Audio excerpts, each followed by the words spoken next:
Mexico সিটির হৃদয়ে দাঁড়িয়ে আছে এক কিংবদন্তি। ১৯৬৬ সালে নির্মিত এস্তাদিও আজটেকা ২০২৬ সালে ১১ জুন আবার একবার পুরো পৃথিবী এই মাঠের দিকে তাকিয়ে থাকবে। আজটেকা ৩ বার বিশ্বকাপের স্বাগতিক।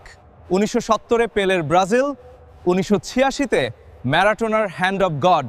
এই মাঠ ইতিহাসের সাক্ষী।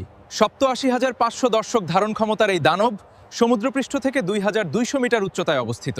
আজটেকার সিগনেচার ডাবল টায়ার স্ট্যান্ড, দুটি স্তরে সাজানো আসন, যেখান থেকে মাঠের প্রতিটি কোণ স্পষ্ট দেখা যায়।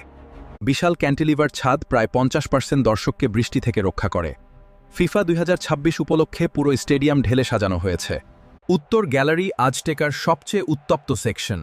মেক্সিকান আলট্রাস লা মনুমেন্টাল এখানে জায়গা নেয়। পশ্চিম স্ট্যান্ডে রয়েছে ফিফা ভিআইপি বক্স এবং আন্তর্জাতিক প্রেস।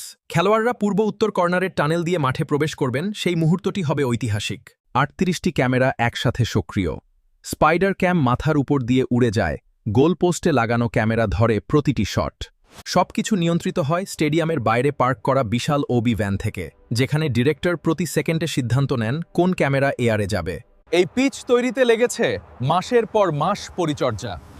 ফিফার নির্দেশ অনুযায়ী ১০৫x৬৮ metre high definition chevron stripe, সুনির্দিষ্ট সাদা লাইন মার্কিং, প্রতিটি বিস্তারিত বিষয় পারফেকশনের সাথে নিশ্চিত করা হয়েছে।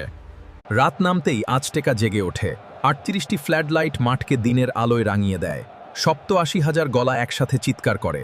ফোনের আলো আর পতাকার ঢেউয়ে স্টেডিয়াম পরিণত হয় এক জীবন্ত সত্তায়। এটাই আজটেকা, এটাই ফিফা ওয়ার্ল্ড কাপ ২০২৬। এস্তাদিও আজটেকা, ৩ বিশ্বকাপের ঘর, কিংবদন্তিদের পীঠস্থান, কোটি হৃদয়ের স্পন্দন। ২০২৬ সালে ইতিহাস আবার লেখা হবে এই মাঠে, এই আলোয়, এই উন্মাদনায়।